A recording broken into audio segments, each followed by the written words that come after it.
No, I'm not a masseur. I'm sorry, that's right. You're now called massage therapists. No, I mean, giving massages isn't all that I do. Well, I think we've established that. Please don't make fun of me. Oh, I'm sorry. I didn't mean to. It's okay. I'm a little too sensitive sometimes, and I was teased a lot when I was a kid. You know, you remind me of someone I was in love with many years. I remind you of a woman? No, a man, a young man. I miss him. No, I'm not that way, Mr. Getz. You say so. I hope I didn't offend you, and I hope you don't think I was hitting on you. I bet a lot of guys do that around here. I can handle myself. You mind my asking how you ended up working at a gay men's club? I mean, this isn't so bad. I'll say one thing for you guys. You were very generous with your tips. Oh, here. I'm sorry. Let me get my wallet. Here we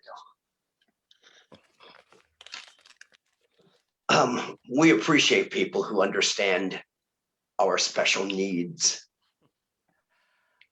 Well, I better go set up the bingo tables for tonight before the Spalding brothers, sick their dogs on me. Last time I fell behind, they docked my pay. Let me go talk to them, Brad. I'll get them to back off. No, you don't have to do that. But I want to help. No, please don't. And you really got to go right now. Oh, sure. Hey, can you book me for Friday, same time? No problem. Oh, and Mr. Getz. Al. Thanks for trying to help me out, Al. End of scene. Scene 2. A few days later. Another massage. Brad is working on Al's shoulders. Oh, work them a little harder, will you? Yeah. Oh, yeah. That's good. You're my savior. Maybe you shouldn't play so much tennis. As long as you're around here to help me recover, I'm gonna keep playing. Oh. Who'd you play with today? Francis Buffante. You know him? Yeah, I know him. Good-looking guy, don't you think? I'm not that way, Al. I told you that. You confused me. Last time you gave me a happy ending. I can't help getting ideas. It didn't mean anything. Where I come from, it always means something. And you seem so comfortable around me. Because I know that you're really not like these other guys. And you're certainly not like Francis Buffante. Oh, sorry. I don't think you should play tennis with him. When did you become my mother? No, Francis Buffante is a bad influence. He's beyond saving. Get off it. What are you talking about? He's played around with the devil. What devil? You know, Satan, the devil. I didn't realize he played tennis. I bet he has a great backhand. You can joke, but he's had Francis Buffante in his clutches for years. Now, I don't expect you to know about these things, Al, but the devil makes men abuse their bodies and then films them to recruit other men. Oh, you've lost me. Jack Wrangler, Jeff Stryker, Ryan Idle. I mean, they're all the devil's tools. They're just porn stars from the golden age of all male movies. Hey, how do you know about them? And the most shameless of them all was Frank Buff. Oh, and the hottest. But what about him? He's Francis Buffante. How do you know that? I've done a lot of research. Oh, I see. No. I thought he looked real familiar, and then it hit me, right? If you shorten Francis Buffante, you get Frank Buff. It's funny. No, believe me, there's nothing funny about what's in store for that man. Leave the poor guy alone. I finally confronted him, and he admitted everything. And then he made a pass at me. Oh, another story with a happy ending. No, he's trying to be a respectable businessman these days. So he promised to leave me alone if I didn't reveal his identity. Well, you just broke your promise. You told me. You can't negotiate with the devil. And I know that you're on my side, deep down. I mean, you don't really know what you're doing. I know exactly what I'm doing, and I've been doing it very happily for a very long time. So please stop insulting me. I'm not trying to insult you, Al. But God's rules are God's rules. I think that's enough for today. Thank you. Are you sure? I mean, we still got time. Yeah, I'm sure. Thanks. I didn't realize you were so religious. I'm not really. But how do you know about God's rules? My father was a preacher. Oh, so now I suppose you're going to start quoting Leviticus. What's Leviticus? Sometimes illiteracy is a good thing. What's that? Another crack? No, there's nothing wrong with wanting to be a good Christian. But you don't have to believe everything your father says. Have you ever tried challenging him? It doesn't matter. He's dead. I'm sorry. When did he die? No, I mean, he's dead to me. The state police, they caught him having sex with a man at a rest area on the interstate one night. And it turned out he'd been going there for years. And then he left town, and all the other kids, they never let me forget it. Sorry, Bradham. What a horrible thing to live through. He was my hero. You know, he was my best friend. What a joke. He sounds like a tortured man. No, he's shameless. He could have stopped himself. Smokers do it, drunks do it. It's not a habit. It's an addiction. It's just part of what you are. No, shut up. Don't say that. Don't ever say that. I'm sorry. I'm sorry.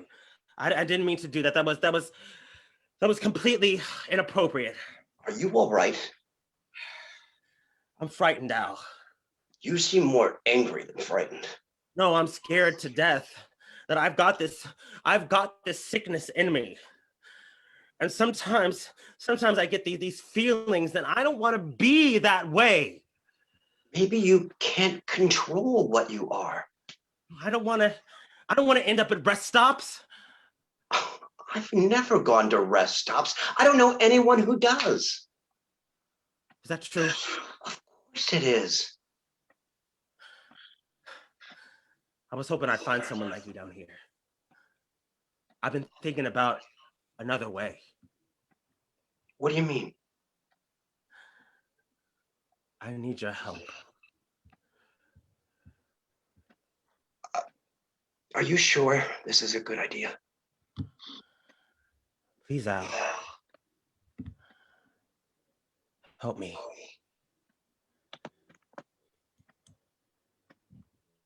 End of play.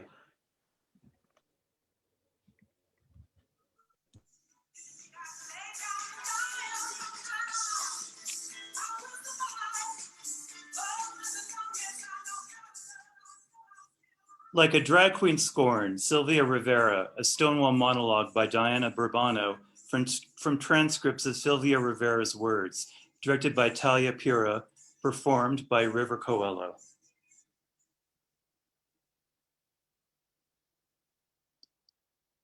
Aaron, before I start, if you don't mind muting yourself, there was some feedback earlier.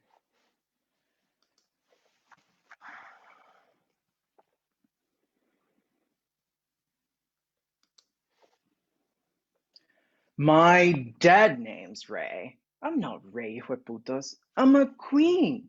La Reina Sylvia Rivera. My dad was some Puerto Rican sperm donor. Mi mami upped herself when I was little. Mi abuela viejita raised me. Tried to beat the fag out of me. Couldn't do nothing about my chocolate skin, though. Viejita was Venezolana. How's that work? Baby, they got their own damn color hierarchies. Viejita found my makeup and made me get naked as she smeared it all over me, beat the shit out of me so that the lipstick mixed with blood. Told me I was a pervert. that would go straight to hell. Thought I'd get a head start, so I was 10 when I took off. My middle school was 42nd Street. My teachers were drag queens, hookers, and deviants. I'm a PhD in dick sucking. Sex work made it possible for me to live. Did I like getting fucked up the ass by sweaty ass straight white men whose wives couldn't satisfy their sad, limp dick perversions? I liked their money. I hustled from the age of 10. Yeah, I got high a lot. What the fuck else could I do? I needed to cope somehow. I saw Marsha on the streets one day, Marsha P. Johnson, and I recognized Queen was beautiful, feminine, black. There's a reason we call ourselves queens. We're real as fuck. And Marsha was the most. I was a sassy ass little shit, and I marched up to her and basically demanded that she talk to me. Marsha took me out to spaghetti, and she rent me good on my shitty makeup and rassy ass hair. She turned me out, made me beautiful. Beautifuler. That day at Stonewall, we just wanted to drink in peace, motherfuckers. It was Marsha's birthday, so we wanted to get drunk and dance. La mitología is that we all lost our shit because Judy died. I mean, I love me some Tota, but the revolution was already brewing. I was a drag queen, the lowest of the lowest of the low, as far as gay hierarchy sabes. The transgender community, we don't take no shit from nobody. Everybody knows we go in fighting. Because what the fuck have we got to lose? So that night, we were in the bar, just taking a rest. These lights flashed on, off, on, off. We knew what was coming. Hijo de putos, it's a fucking raid. This is the second time in 1 week that we was raided. The pigs from the 6th precinct would come into each gay bar and collect their payoff. Yeah, it was grift and bribing, pigs getting theirs. Routine was faggots over here, dykes over here, and waggling their dicks at us, freaks over there. And we would be put in our own groove, like, did we have our men's clothes? They examined us like horses, caught their feels, laughing at us, but getting hard. I don't know. You get treated like an animal often enough, you get itching to act like one. Marsha and I had just had it. We started throwing change at the police. Pennies, nickels, quarters, dimes. Here's your payoff, you pigs, you fucking pigs. Get out of our faces. And people joined us, throwing whatever they could find. One motherfucker even uprooted a parking meter. It got hot fast. Those stupid grifter pigs had barricaded themselves in our bar. They couldn't get out, and there wasn't no police backup because we cut the phone lines. The cops were already so afraid of us. If we had busted through the bar's door, they were ordered to shoot. Those fuckers laugh at us, but when the tables are turned, you scared? There were a lot of crazies. And I mean that with all due respect, living in the village at the time. So, Molotov cocktail showed up. I didn't even know what a Molotov cocktail was. I'm holding this thing, right? It's lit. And I'm like, what the fuck am I supposed to do with this? Some guy in a beret says, throw it before it blows. Well, what the fuck was I supposed to do? It went around fast that Stonewall had gotten raided and that we are fighting back. It wasn't just the gay community and the street queens that escalated this riot. We got some help from radical straights that lived in the village. So the crowds did swell. It was a long night of riots. It was so exciting. I remember howling all through the streets, Cars are being turned over, windows are being broken, fires are being set all over the place. Blood was shed. It felt right. I'm not missing a minute of this. It's the revolution. When the cop reinforcement showed up, 45 minutes late, you had a chorus line of street queens kicking up her heels and singing, "We are the Stonewall girls. We wear our hair in curls. We wear our dungarees above our nearly knees. We show our pubic hairs." The more that the pigs beat us, the more we went back for. We were gonna be free, liberated. And I guess that was the turning point. We acquired our liberation. Or nah, you have acquired your liberation, your freedom from that night. Myself, I've got shit, just like I had back then. I still struggle. I still continue the struggle. I will struggle till the day I die. Yes, I'm fucking angry. I have a right to be. Marsha and I started a motherfucking riot. That night, I remember singing, "We shall overcome," many times. My throat was raw. I remember singing, but I haven't overcome a damn thing. I'm not even in the back of the bus. My community's being pulled by a rope around our neck by the bumper of the damn bus that stays in the front. Gay liberation? Sí. But transgender? Nada. Stonewall started the modern day liberation movement for the normal homosexuals, the ones in suits and ties.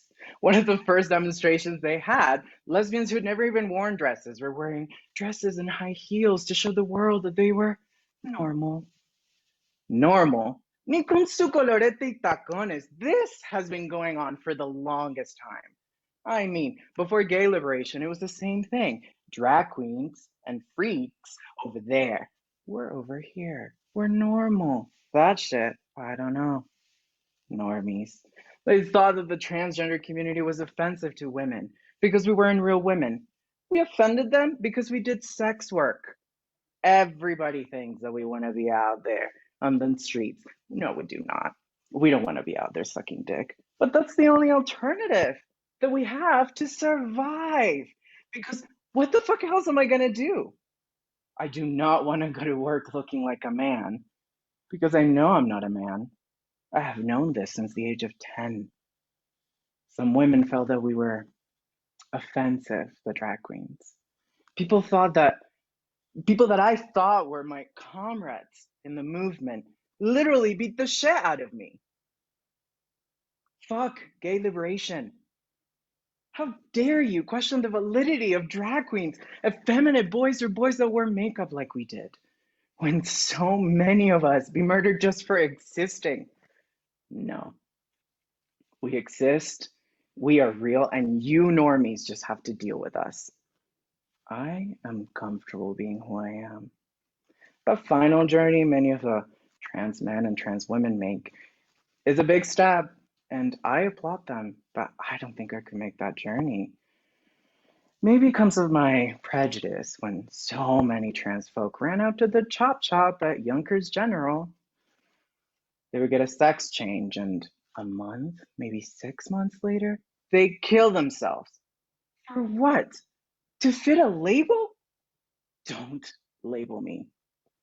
I'm tired of being labeled. I don't even like the label transgender. I'm tired of living with labels. I just want to be who I am. I am Sylvia Rivera.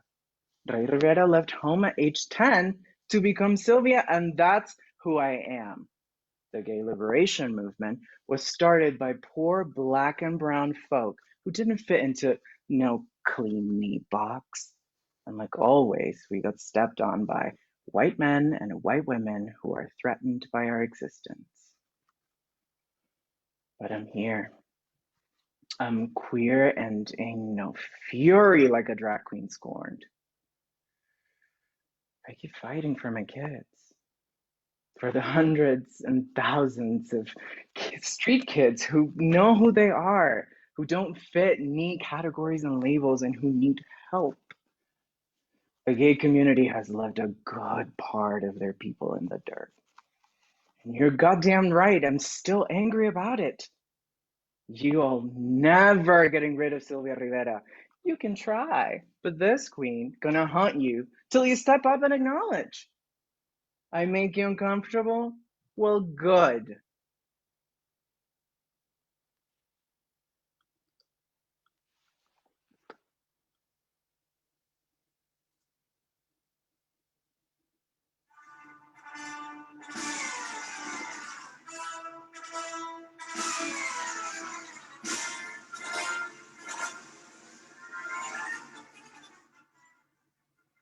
Uplift, a play for video conference by Rachael Carnes.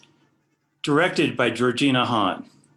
Cast of characters, Jules, played by Chris Covell, and Lee, played by Aaron Leventman.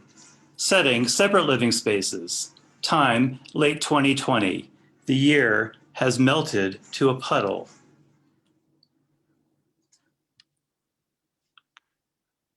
I miss our old life. You're on mute.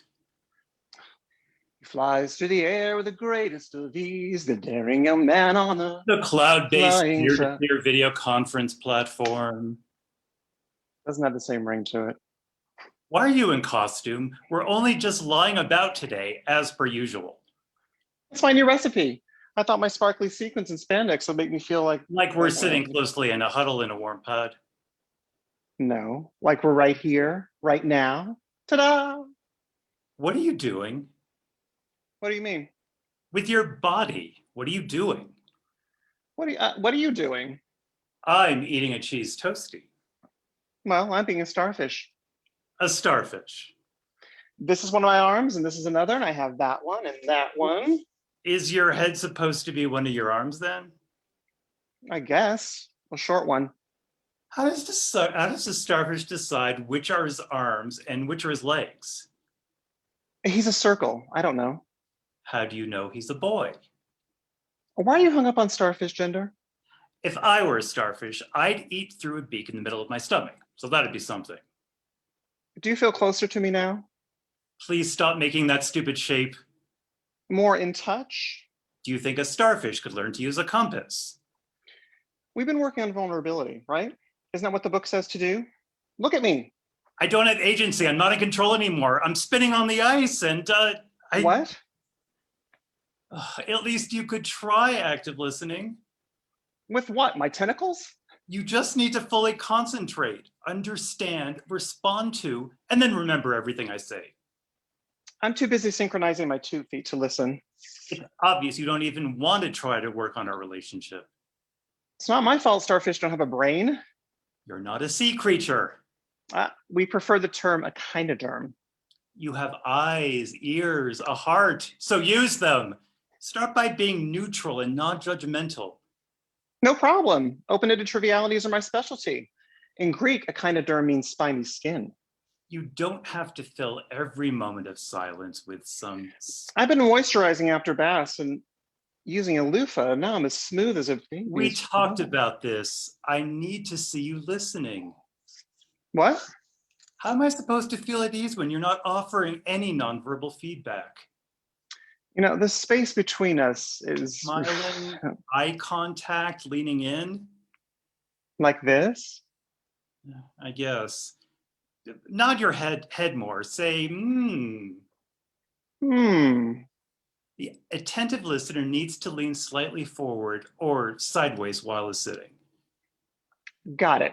I'm a starfish and I'm leaning. No, that's not it. Ugh, you're rubbish at this. Just focus on mirroring. What, like a mime? I don't just want you to care about my suffering. I want you to feel my suffering. Am I in a box? Are you in a box? Oh, I give up. Help! I'm trapped in a rectangle. We're all just insignificant rectangles. I should be used to this by now. You mean that It's your...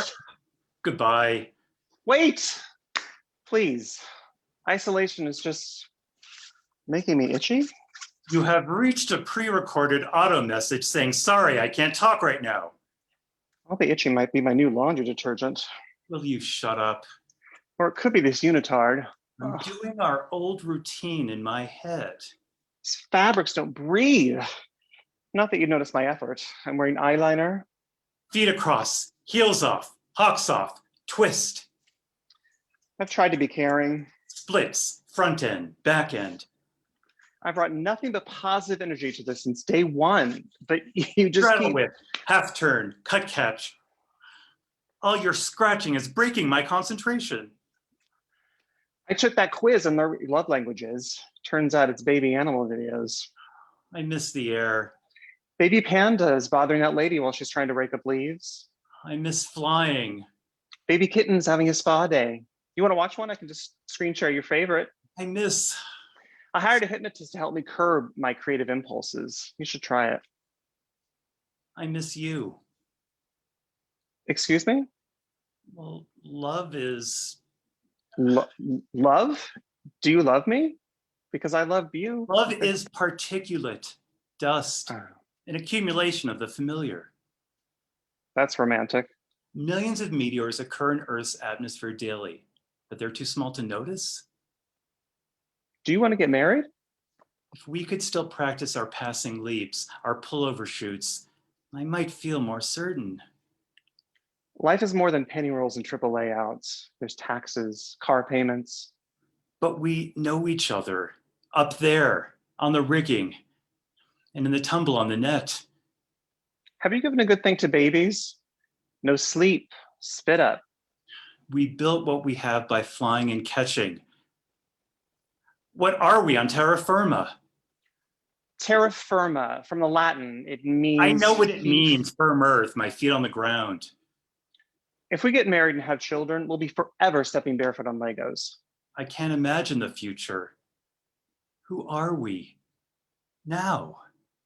And I mean teenagers and their self-absorption. I trusted you that no matter what, you would, I'm getting too fat for my costume. Look at this, utter hopelessness. if we get through this, What? if we get through this, When we get through this, say when, please. it's not a guaranteed when though, is it? Well, neither is a quadruple somersault, and that never slowed us down. Okay, fine. When we get back to normal, I've decided that I'm Normal? What even is that anymore? When we get back to the big top, I want to learn a salute, a half turn and a pirouette. But those are tricks that can be performed without a catcher. Those are solos. I know. You and I are a duo act. I downloaded a meditation app and it's been giving me new clarity. Is your phone telling you to break up with me? Hmm? Maybe we could learn something new together. What can we possibly do? We consumed all the TV shows. We ate all the bread. We could practice the shooting star. We were trying to learn it when... I don't know. Just try. Close your eyes and I'll close mine. Ready? Ready. Swing out. At the front end, drive high with your legs and tap them forward as you let go of the bar. Open your legs and your head comes over to catch me. Are you there? Now find my wrists. Got him. Got you. Hi. Open your eyes. I'll open mine. Hello. Is this still now? No. Now we're old grandparents. We're sitting closely in a huddle in a warm pub, laughing. And this is all a memory.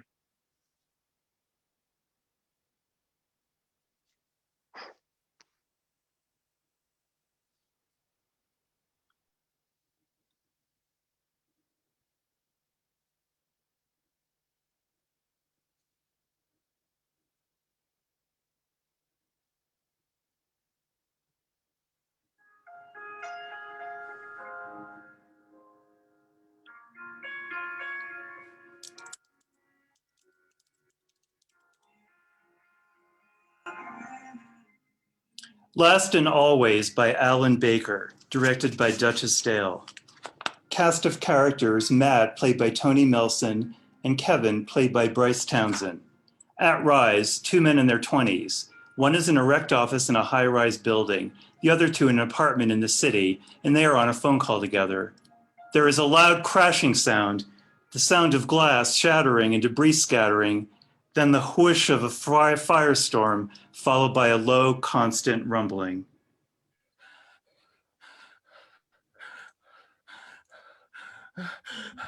I knew I should have stayed home with you today. I'd have fixed waffles for us. Then Central Park. Oh, shit. The ladies from the restaurant. Matt. They jumped. Matt. They... Baby. on the edge, and then they just stood there, and then they hugged and fuck. They jumped. I'm here, Matt.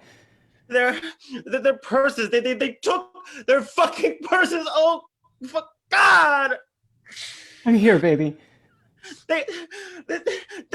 What? I'm here. I'm here for you, Matt. Their purses. They're going shopping. Why would they do that? Are you still there, Kevin? Oh, please be there. Please be there. I am. I'm here. I'll always be. Now listen, Matt. What about the other guys? Where are they? The guys from the stairway. She was pouring coffee, like in the restaurant, in the windows, and I was looking at her name tag, and she was pouring my coffee, and I can't fucking remember her name. God, what was it? I know I saw it. What the fuck was it? What the fuck was her name? Matt, just hold, baby, just hold. The other two guys, where are they? The guys in the stairway. You were coming down from the restaurant with them. Where are they, baby? They hear that there's this rubble over there, and then they're over it a bit. The hallway. You came down through the other offices. No, they're gone.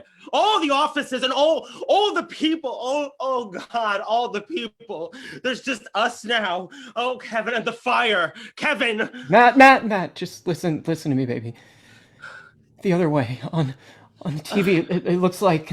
No, that's gone. No, it's all gone, and it's just us here in the corner, at the edge. Oh, Kevin. Can you get to them, the two guys? No, there's this damn the wall. God, and it's getting so hot. Oh shit. Matt, try. Kevin, it's down the wall. Oh my God. Baby, I'm here. Talk to me. Oh, please, Matt. Oh my God. No, they've gone. No, and it's just me. Shit. They were holding hands. What? Were they friends? No. Yes. No. Matt, baby. Oh shit, it's coming. The fire, God. There's not much time. Oh, Kevin. I'm here, Matt. I'm here. Kevin, I love you.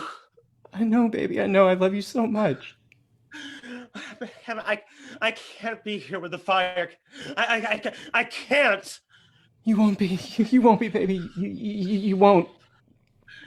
I want to be with you. Oh, Matt. God. Matt. I'm losing it. Kevin, it's horrible. I'm so fucking scared. You won't be there. This God.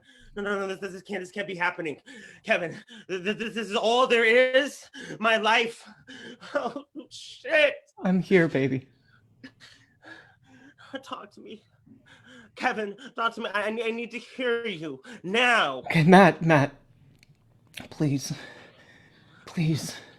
Listen, there's something you have to do now. Just do this for me. Listen to me, baby. Listen carefully. Do you remember when we met? What? Yosemite. Remember that. Think of it. Oh, fuck, the wall's down. No, the fire. For me, now, think of Yosemite. When we met. I don't want to be here. I want to be with you. Kevin. I am with you, Matt. Everything else is gone. There's just you and me now. Matt, baby, listen to me. Just to me. Now, think of Yosemite. Okay. Think of when we met. Let me just hold on. Oh God, I can't Okay. Yes. Hmm. Remember? Yeah. Sentinel Dome. You were cruising me, No, I was not. circling the rock with your camera, taking pictures, getting closer, and then all that stuff with your trail map. I thought you were lost. That's why I came up to you. Well, it was my first trip to Yosemite. Right. After hiking every national park from Maine to Alaska, you could read a trail map better than the guy who drew it. You cruised me. It worked, didn't I? Got me out of my tent and into your comfy room at the lodge. Yes! And that's what I want you to remember now. Could never forget that night. It was incredible. It was. But now I want you to remember something else. Remember I woke you up at 4 a.m.? Do you remember the meadow? We went out on the balcony? The meadow. Yes, the full moon. It was a harvest moon. We pulled on some clothes, went downstairs, and ran out through the trees and into Yosemite Meadow under that full moon. Oh God, that was so fucking beautiful. The most beautiful night, the most beautiful place on the face of the earth. Okay, baby. I want you to do something, will you? Now close your eyes. Yes, they're closed. Now concentrate. Don't think of anything but the meadow under that full moon. Yes. Remember how the meadow looked. The moonlight was so bright and white. And there were shadows under the trees. And the meadow was flooded with this bright silver light. And the granite walls of the valley gleamed in silver. Like huge silver gods on every side. They were blessing us. With a cascade of moonlight down bright air and over everything and us. Yes, it was magic. The air was cold. And your breath was warm when I kissed you. Your nose was cold. Remember the sounds? Yes, the river. An owl, the quiet, then another bird somewhere, and this breeze making the leaves rustle, and this meadow grass, and my God, it was beautiful. Okay, Matt, you've got it. Just hold that memory in your mind. Hold it tight. Baby, now bend your knees just a little bit and fly there. Go to that place. Not just a memory now. Be there. Move every bit of you to that place. Surround yourself with that place. You're in the meadow. Now. I'm hugging you and the air is cold and the moon is so bright. The shadows under the trees. It's magic. You're there, Matt. You are there. I'm there, and it's quiet. Oh wow, it's incredible. And the air is glittering. That's my love. It's all around you, and you'll always be there, and I'll always be there with you and never leave, and we'll never stop loving. Matt. Stay there, baby. Stay there. Now. How could I ever leave this place? We won't. We'll stay here together, always. Kev. Baby. Take my hand. I will. There. I'm touching your fingertips. The back of your hand. Now I'm holding your hand, baby. Yes, I can feel you. Your hand. And you're holding mine like you always do, just like you always do. Soft and tender and so strong. Yes, baby, like always. Kev. Now I'm not alone. I'll never be alone. Ever. Here. I love you.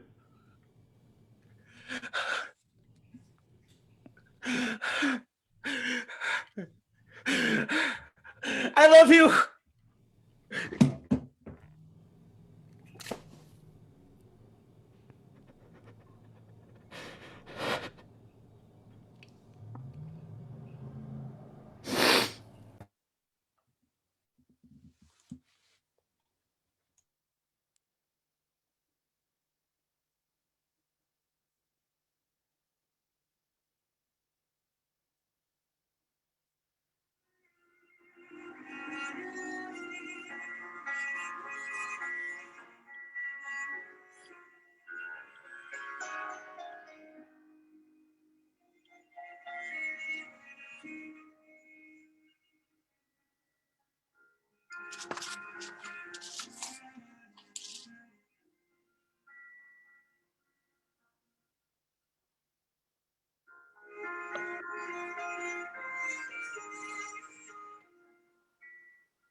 Thank you, everyone. Thank you for your patience with our technical problems, but the show must go on, and it did. Wanted to do our virtual curtain call to our amazing actors and then thank our directors, Brewer Daniels, Tony Melson, River Coello, Chris Covell, myself, Bryce Townsend, and to thank our directors, Matthew Cogswell, Talia Pura, Georgina Hahn, and Duchess Dale. Thank you, great performance from everyone involved. And before we start our talk back, I just wanted to mention our lineup for next month, which is going to be March 21st, which I predict will go much smoother than today. The plays will be Pretty Queer by Emma Goldman Sherman, directed and performed by Talia Pura. The Most Brave Girl in the Whole Wide World by John Mabey, directed by Andra Hunter, featuring Deborah Denard and Joshua Beasley. We have A Moment of Clarity by Philip Middleton Williams, featuring myself with Bill Koch, directed by Matthew Cogswell. And we have Davy and Stu by Anton Dudley, with Liam Rio and Noah Cole Johnson, also directed by Andra Hunter. How we're going to do the talk back is that I'm going to go through the plays in the order that they were performed and tell you a little bit about the playwrights. And then I'm going to ask a few questions, and we're going to go through all the plays, and then at the very end, I will then open it up for questions. If people have questions about any of the plays that we saw, it'll be your time to then voice your questions, opinions, and so on. So let's start with our first playwright today, William Ivor Fowkes, otherwise known as Bill. Bill's plays have been presented in 25 states, including the District of Columbia, United Kingdom, and Ireland at such theaters as the Cherry Lane Theater, the Ensemble Studio Theater, the LeBoot New Festival Theater in St. Louis, to name many others, also including the William Inch Theater Festival. Many of his plays have been broadcast on the radio, on podcasts, and online, and have been published. His fiction has been published in many literary journals, and he currently runs a playwrights group at the Dramatists Guild in New York. So Bill, I would love for you to make yourself known, and let's see. You are. There we go. Hi, how are Hey, you? Good, nice to meet you. Nice to meet you, and again, apologies. I don't exactly know what happened with Zoom, but we got it going, so thank you for your patience. Well, And, I really appreciate the fact you were willing to do it all over again. So thank you for yeah, that. well, I wanted to give it a fair shot, and interruptions like that are not fair to you and the actors. But I wanted to ask you a few questions. So is the main character in this a composite of various movie stars from that period? I know that Moon Over Miami was an actual film in the 40s. No, this play was inspired by Tab Hunter's autobiography, Confidential. Interesting, okay. So, and the idea for the play, it's actually part of a longer play, a full-length play called Sunshine Quest. And that full-length play was based on a club I had visited in Fort Lauderdale. I was much younger then, and I was surprised that here was this club filled with old men carrying on the same way that younger men were carrying on at their clubs. So I got this idea of creating a play about such a club. And then as I started to populate the play, I had just read Tab Hunter's autobiography. I thought, oh, that's a good basis for a character. So it doesn't follow his story, Right. but I actually used the same initials. So he's Todd Hammett, TH. Oh, there you go. And Tab Hunter is really Art Galeen, so I used AG, Al Getz. So Okay. that's just a little marker. It doesn't mean anything. Some people might get the reference and some people Right. not necessarily. But I was curious also why you said the play in 1999, if that was just because we were talking in rehearsal about how the porn references were kind of in sync with 99. But I know certainly for, the Brad character, a lot has changed culturally for gay men, for anyone in the LGBTQ plus community. I'm wondering if you said it at that period of time because his sort of conflicts maybe seem more appropriate for that time period. Right. Yeah, I started work on this play, probably 15 years ago. Mm-hmm. And probably the first draft of the full length was done 10 or 9 years ago. Mm-hmm. So with each passing year, things were getting older and older, and the world was changing faster. I mean, we had gay marriage by the time I finished this, and it wasn't the case at first. So I thought, all right, I've got to set it in an older time.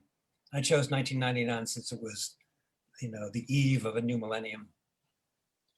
Yes, that's true. Dawn of a new age, and now here we are in another decade, and things are very different hopefully for better. Where has this play been done in particular? I know you've had a lot of your plays done. The full length play has been done just once. It was at the Fresh Food Festival in New York at the. Is there anything that you're working on right now? I know we're in a kind of strange time with theater. Yes, you want to mention? Yeah, and so because of the pandemic, early on in my writing career, I wrote some novels, and nothing ever became of them, except over the years I've taken them and turned them into full-length plays. So I had one novel left that I hadn't done that to, and I was about to start converting it to a play when this hit. Mm-hmm. I thought, okay, wait, I can't have another play with 40 characters played by a cast of 10 or something like that. I said, I wonder if I could tell the story with 2. So it's a story about an intergenerational gay love affair, characters, and everything is told through those 2. So that's what I'm working on. We see sort of hints of a love affair forming, but not exactly there yet in this piece. Okay, so. Right. Oh, in the full-length play, it becomes a full-fledged love affair with tragic consequences. Well, I'm sure we'd all love to see that. I'd love to talk to Matt and then our 2 actors, Tony and Brewer. Who were great, by the way. Yeah, really, really strong work. Thank you, everyone. Tell me about your connection to this work, Matt. Well, I was really intrigued first by the title, and then the fact that the play is not what you expect it to be is really brilliant. And I think I'm really fascinated with what we reveal to practical strangers. And these 2 are practical strangers, and just to look at the journeys that they both go on and the character arcs that they go through in this short play is really just fascinating to me. We can think of these characters as damaged, but they're not. They're certainly struggling, and I'm just attracted to those types of characters. So it was a great script. I had great actors to work with. That's half my battle right there. It's all about casting, right? Yes. There's a line from a movie I saw a few weeks ago that I loved.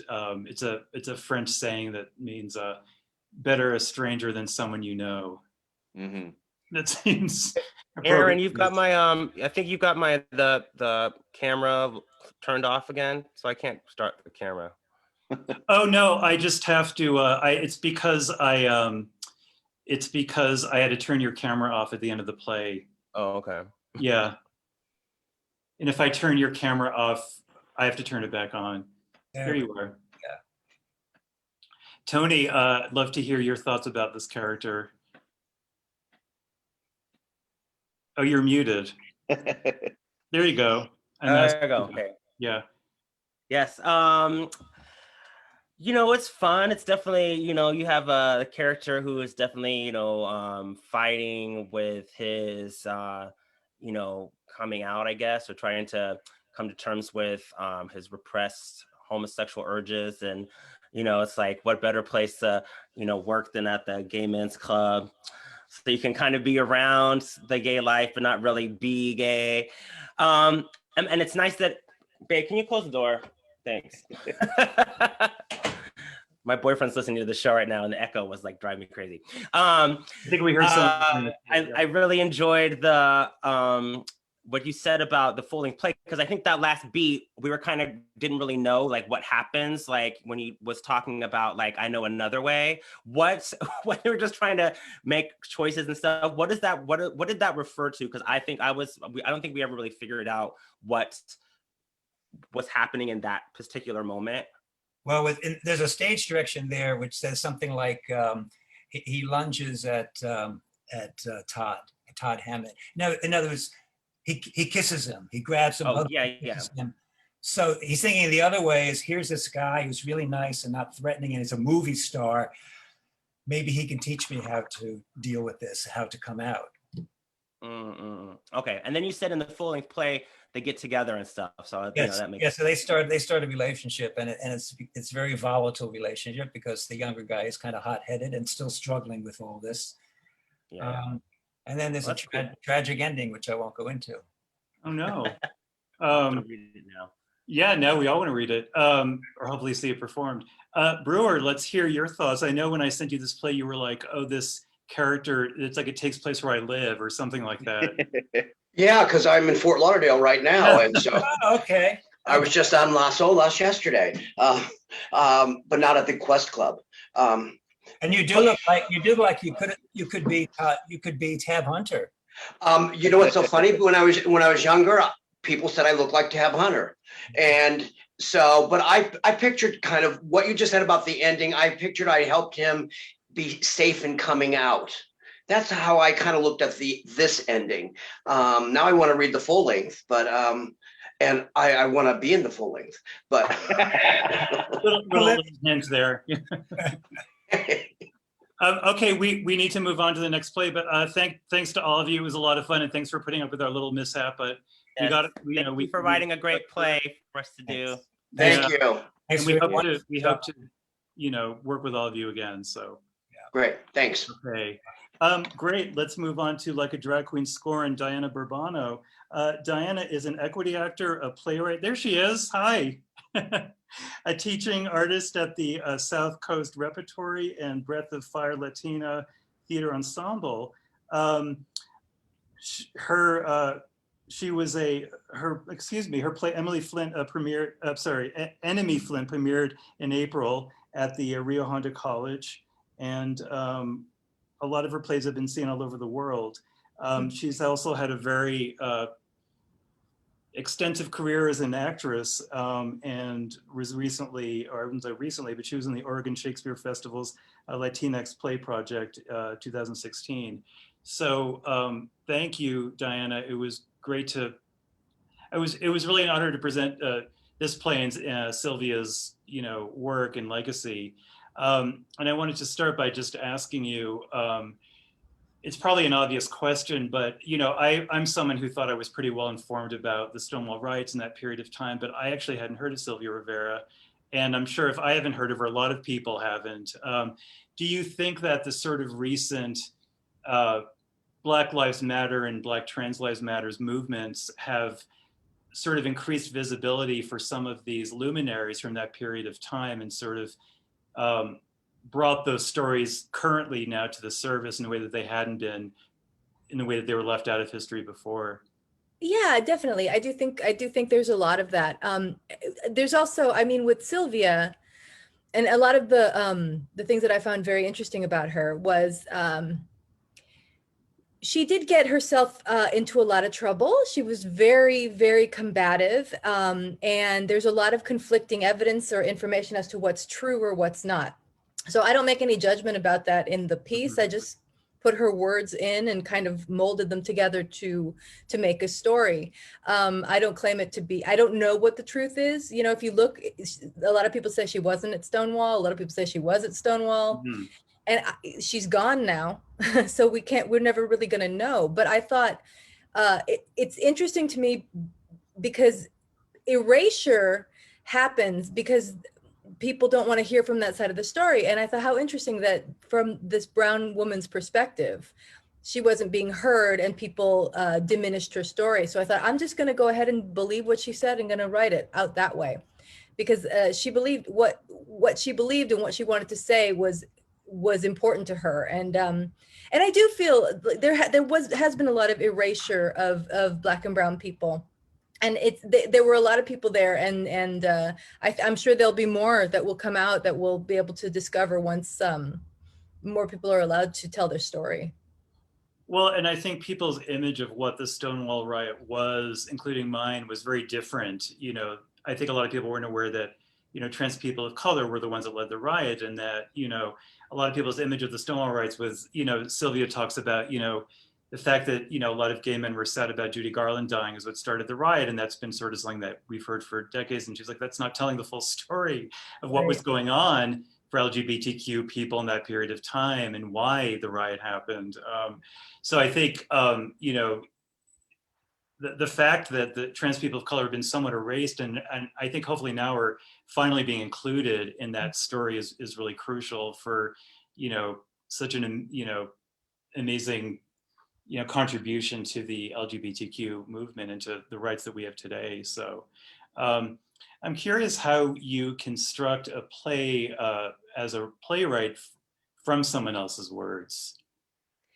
It was a lot of research and digging, and I gathered it all together from various speeches that she did at the gay centers and just everything I could gather. I sort of put it into, I looked at it, and then I wanted to sort of, I was trying to say, like, who would she be talking to, right? Because that's the first thing you look at in a drama is like, who are you talking to?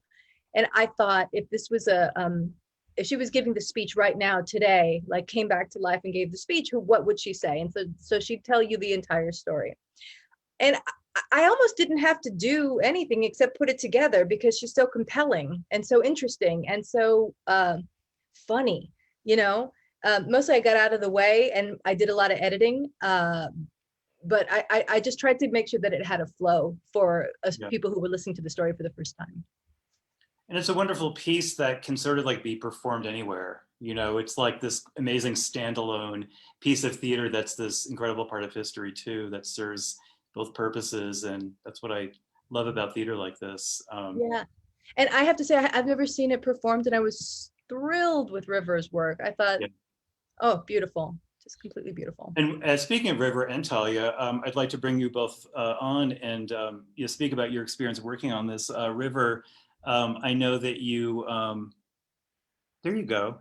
When I sent you the play, you immediately knew about Sylvia Rivera and her story and legacy, Mother Sylvia.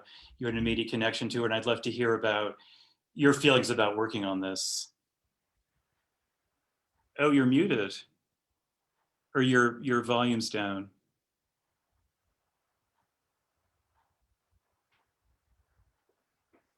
No, we can't hear you.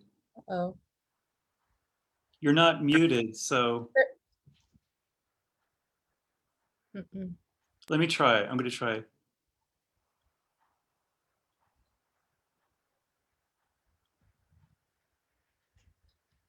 There we go. Okay, there you go. It was a very spiritual experience for me. You know, she's someone that I've always looked up to. I think in terms of just the fire that it takes to be, you know, so visible, especially at the time.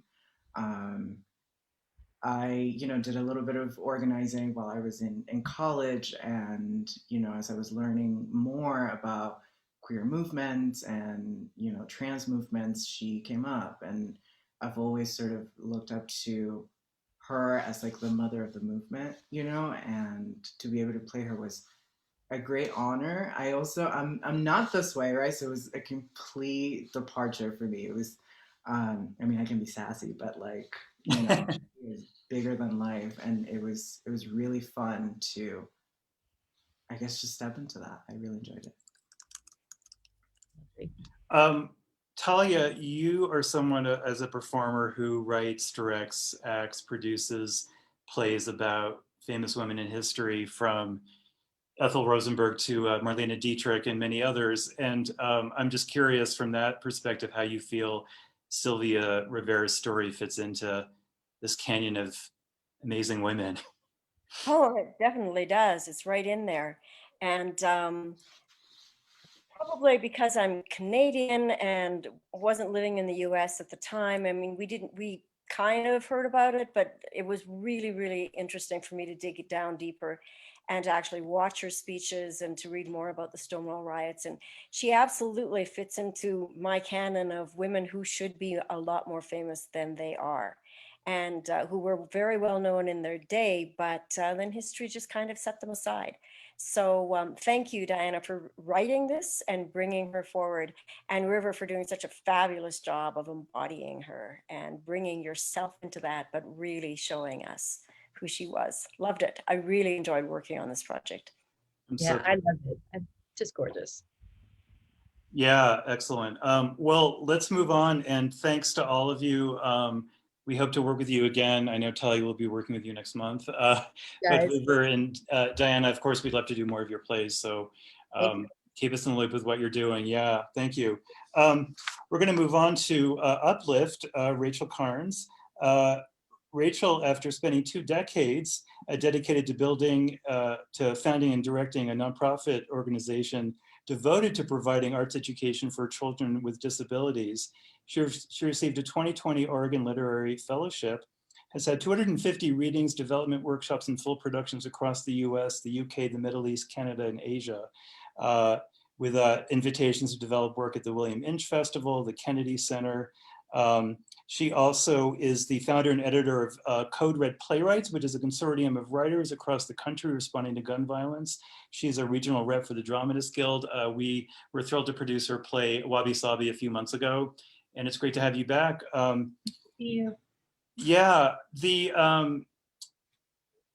been a lot of plays I've been reading that are about the pandemic, and the subject matter for this just struck me immediately because it wasn't something that I was expecting to see about, performers are all facing these huge losses, right, during the shutdown. I mean, everyone's facing losses, but certainly for performers that have had to sort of figure out how to lead their lives when they can't do what they love to do. And in this case, we have, a romantic connection on top of that. So I'm just curious where this material came from.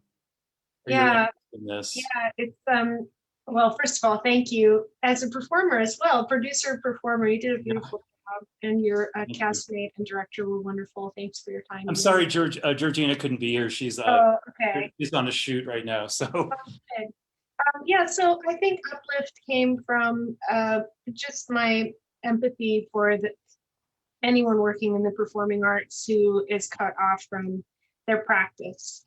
As a dancer myself, I just feel a tremendous sadness for folks who can't gather and be in that artistic world, musicians who can't play together. The cool thing about being a writer is I can kind of keep writing, even though we miss theater. We're all dying to have the opportunity to be in real spaces again together one day. I can continue to have a discipline and practice around my creative expression. Finding that dancers and performing artists are sort of cut off from that is pretty heartbreaking. So I wrote Uplift to imagine a couple of trapeze artists grounded and then coping with that. I think I'm so tired of sort of sitting and talking. I wanted to write something that would enable a more movement in the play itself, more of a sense of having an excuse to punch into different planes rather than sitting like we're in a meeting. So that was sort of the inspiration.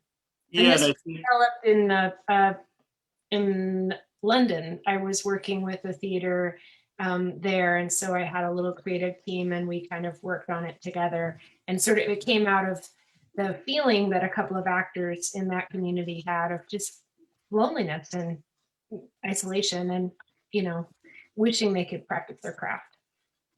Yeah, and I mean, I think your play brings up, and what you were saying about what you were trying to do with it is, showing about how we're having to redefine, performance at this point, that it's not going to go back to what it was. There's going to be some probably hybrid of, virtual versus live, hopefully, at some point. And, I think the sort of longing that these two characters have for their craft and then for each other and how they're intertwined in this really amazing way is very poignant, at least for me as an actor working on that. I sort of got it. There's so many lines in this that have like float in my head throughout the week. My favorite one is, we've consumed all the TV shows, we've eaten all the bread. I think so many people could have said that about the last year. And my absolute favorite line is this still now, don't we all feel that when we wake up in the morning? Totally. Are we still in this dream or nightmare? I think a lot of us will be heading into our anniversary of quarantining. Most people know exactly the day they began this life of isolation. Yep. And it's weird. I mean, what's it going to be when we lap that day and keep going? It's really done a number on all of us. I feel like the last year went by very slowly and also went by in a blink. Exactly. It's just been so strange. So I feel exactly the same way. Yeah. Yeah, I just wanted to create something where we'd be seeing those layers of relationship building that, how do they continue to connect? How do they meet in the middle? They're both kind of working on self-development, the meditation app and the love languages and, the fits and starts of just trying to make it through growth, trying to grow in the midst of all that Netflix and bread. So I'm glad that the lines have been goggling around in your head, and honestly, as a viewer, it's just kind of nice to watch something sort of, peaceful. Yeah, well, I mean, I love the things I've seen of yours. You have this way of creating so much complexity in a very simple way.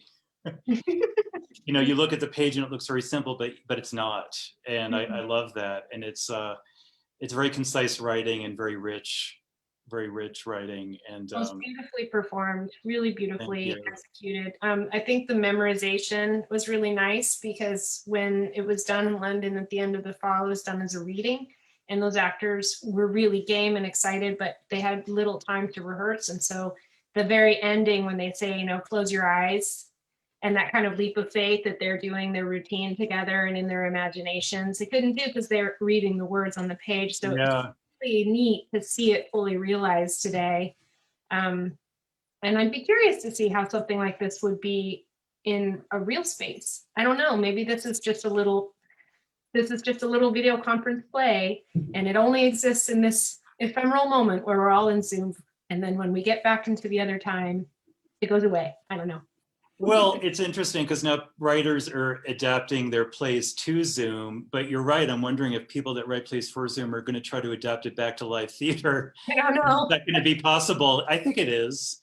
When we talk about Allan's play, I want to address that also because that's a play that, you have actors in different settings communicating. And so, there are different forms of it, but I sort of feel like there are plays that work well on Zoom. And then there's, when people are saying I have to adopt my play to Zoom, a lot of plays work fine with not a lot of change. It's amazing what you can come up with so simply. And it's kind of amazing to have the front row seat. That's something I'm really enjoying about Zoom theater, that whenever I hop into watching something on Zoom, I'm in the front row. I'm sitting on the person's lap. I mean, you would never be this close in the theater. It's like I'm sitting across a table from the actor. So the intensity of it is really lovely. Well, it's like watching a film, close up. Right. I'd love to bring Chris on and have you talk about, I thought, when I met you, through backstage, I thought you were kind of perfect for this role. And I think I was right. Totally. Probably because you had the outfit. I'm going to. I'm really curious about like how someone happens to have an amazing outfit like that around their house. Well, it was just perfect. I'd done a lot of drag in my earlier days, and there's this thing in New York City called RuPaul's Drag Con, and that was an outfit from when I went one year. And fortunately I had it around. So when I read the script and I saw the beginning, that sparkly jeweled leotard, like, well, I've got it. Couldn't have been better. Perfect. It was better than anything I'd ever imagined. It's incredible. Hopefully you couldn't tell, but I was literally squeezed into it and I could barely breathe, which is why I'm not wearing it right now. But yeah, my husband had to actually zip me into it. But So that's in the play, isn't it? Like I don't fit into my unitard. Yeah. yeah, it was, and I really meant it. It was coming from a real place. This really was perfect casting on many levels. Yeah, amazing. Amazing. What was it like, Chris, to do all the, I'm curious and would love your feedback about the sort of physicality of the piece and the, you know, I'm a starfish and I'm, you know, all of that stuff. What's it like to work on that? That actually brought it to life for me, to be honest, when I started doing it that way and rehearsing it. I could only get it right when I was doing the you know, everything like the characterizations and the physical stuff.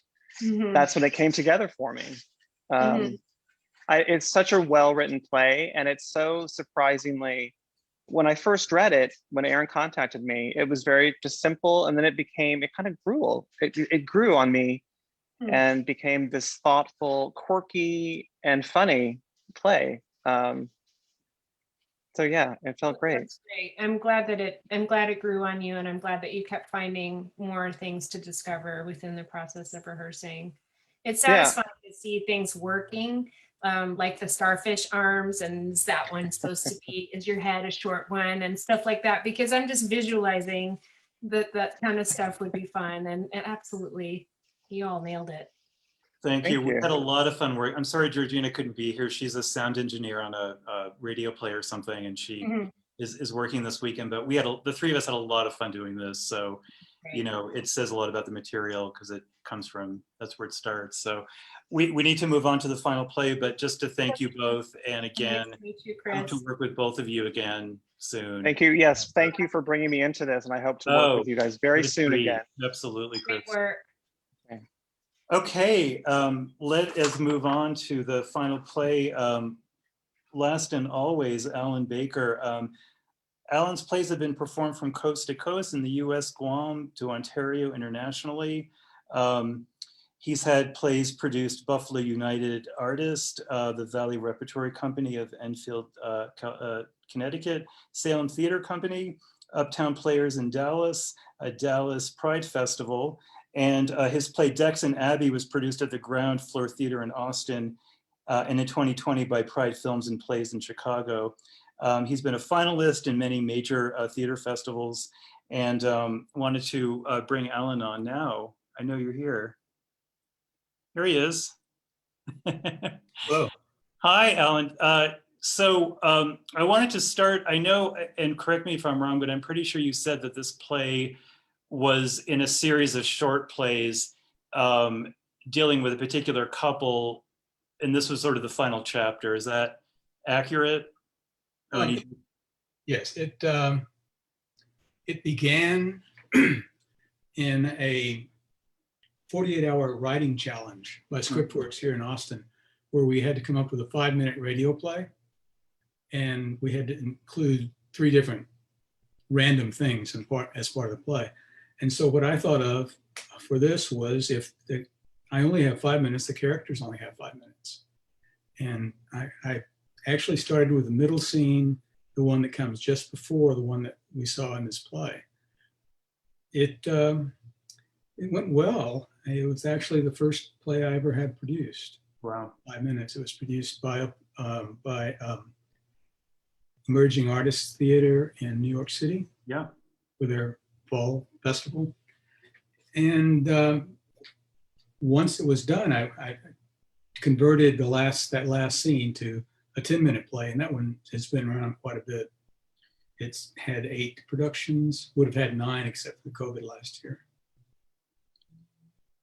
Well, and what's interesting, there are a lot of things interesting about it. It's because it is like this moment in time. There isn't, like in a lot of plays, you know, you would have sort of a build up to something even in a short play. But in this, we kind of jump right into it. But I think that's what makes it so effective, is that we're kind of thrown right into it the way the characters are, into the situation. You know, there's been very few stories that I have heard about the LGBTQ experience in 9/11. There have actually been very few plays and films at all. I know this play, you said it was written in 2005? I wrote it in 2005. His first production was here in Austin in 2006. Yeah, I know when I sort of started doing theater more seriously when I moved to Provincetown, there was a playwright that was had written a play about 9/11. It was like the same year that 9/11 took place, and he had a hard time getting it produced, and had written another full-length play, couldn't get that produced either. And I think people are a little bit afraid of the material in a way that they're not with COVID, right? Like we're seeing all this COVID plays and films and TV shows immediately, but with 9/11, everyone was very, people, including myself, you know, we're very hesitant about approaching the material. But I was taken by this play because I hadn't seen a story about a gay couple experiencing 9/11 going through that. But you know, obviously it's an event that changed, you know, us as a, you know, it changed the world the way COVID has. And I've heard 9/11 referred to a lot during the last year as like the other significant experience that's changed our lives altogether. And I'm wondering if you think that's why the play has still been done since 2005 pretty consistently, you know, what the relevance that we're still seeing for it now. I think the it provides an instance where you really have to talk to someone. This is going to be the last person that you see in your life. Mm-hmm. And in the case of the last scene, it's two people who are terribly in love. And the question is, if you have someone in a situation like that, what is the last thing you can do for him to make him safe? And it actually started as that scene started as a visualization project during a day-long work on playwriting.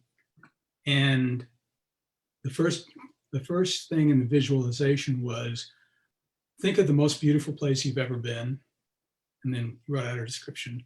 And the second one was take the one person you want to show that place to there, and you continue to write. And then the next point is, and he's there with you. The next point is, and then you are gone. He's there alone. And that's where that last scene came from.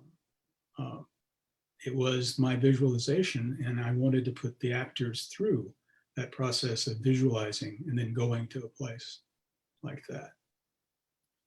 Well, and I'm going to bring up our director and actors now, and I'd love to ask them about their experience doing, you know, that part of the play in particular, but certainly the whole project.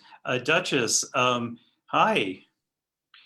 What is your feelings about doing? I know that you when I sent you this play, you said, "Well, I love plays that are like emotionally, you know, compelling," or it was a stronger word than that. Now you've directed the normal heart of many plays that were not light work. So I'm curious how you responded to this and what your connection was.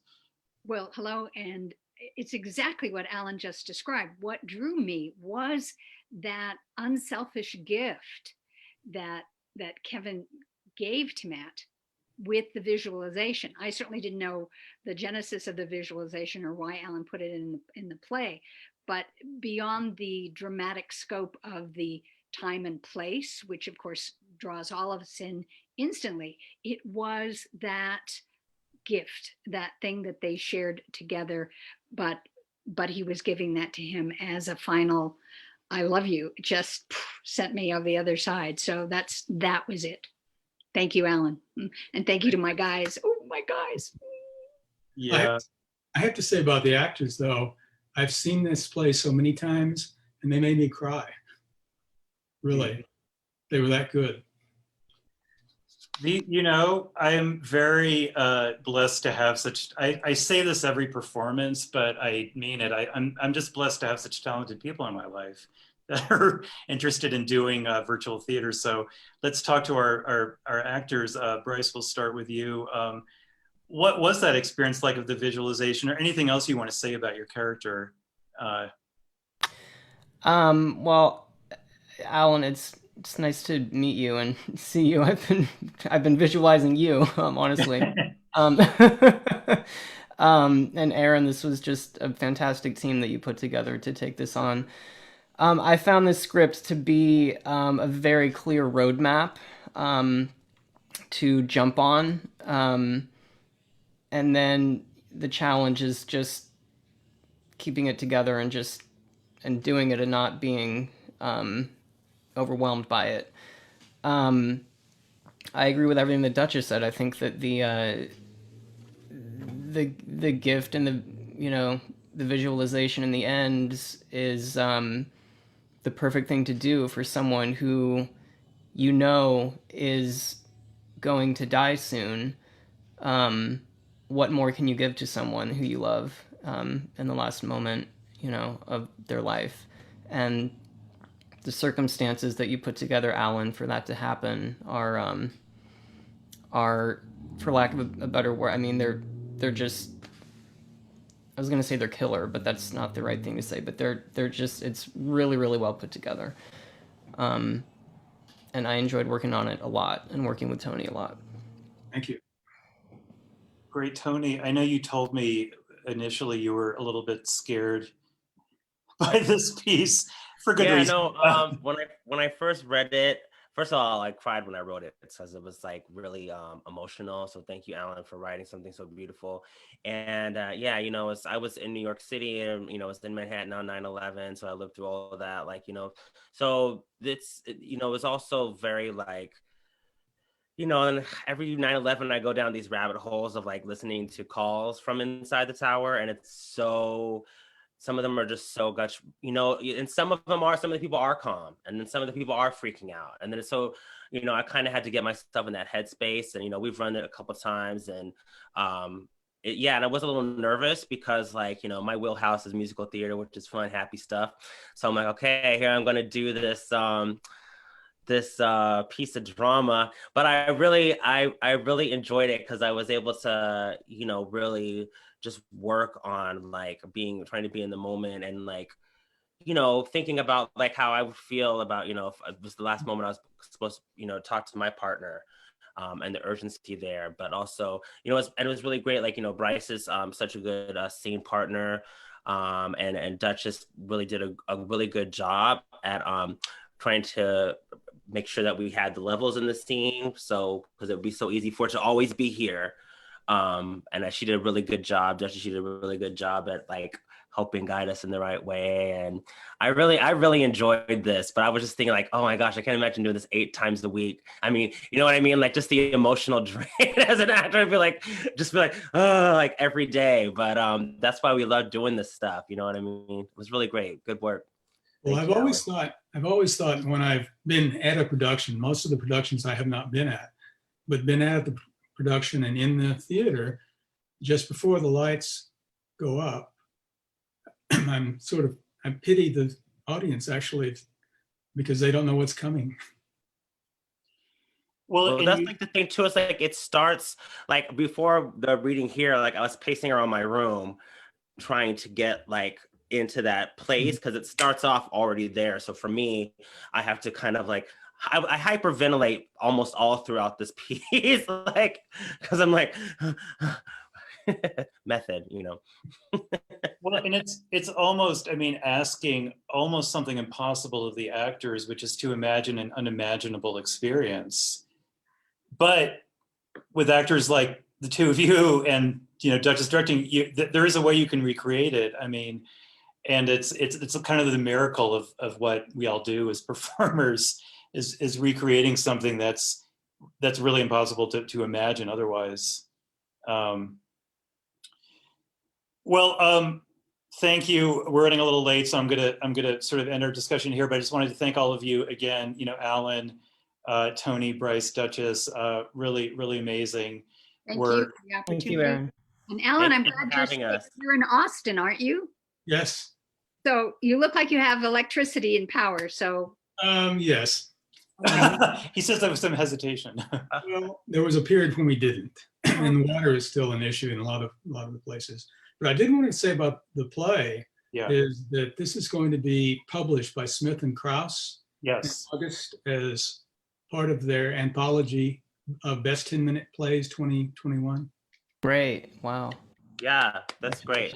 And the lady who was reading and choosing the plays for the anthology said that when she read this one, she sobbed, and her husband had to come in from the same room, next room, to find out what was going on. Yep. And it'll be 3, 5, 10 times as more powerful on stage. Yeah. I could see it in my head with the lighting and a sound, and oh my goodness. So congratulations, and again, thank you to my actors, and to Aaron, thank you.